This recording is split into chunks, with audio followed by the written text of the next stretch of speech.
want to share what Wandera said, but I also want to make a clarification to Kenyans to understand. There are two types of vehicles here.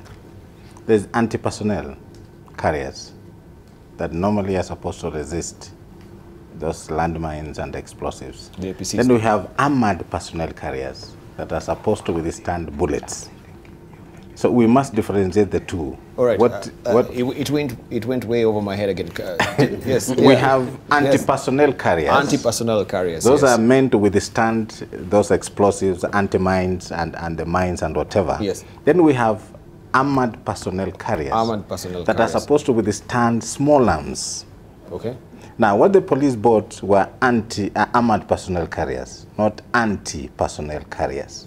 And therefore, depending on the explosive that the insurgents are using, it is very easy for them to throw these things into shrapnels because they are not using bullets. They are using improvised explosives that are basically close to anti-personnel explosives. And therefore, the explosion that comes out of these IEDs is enough to throw these vehicles off the ground because they are not intending to penetrate the armor that is put on these vehicles.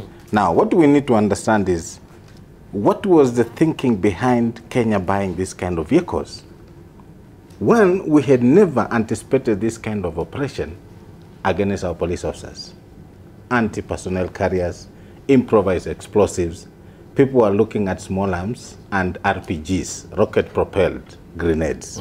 And therefore, I think the thinking was, let's bring in a certain type of vehicle that will protect our askaris against these things. But Dibal, my thinking is this, and one time I sat in this studio somewhere and I said, the country is now entering into a regime of organized crime.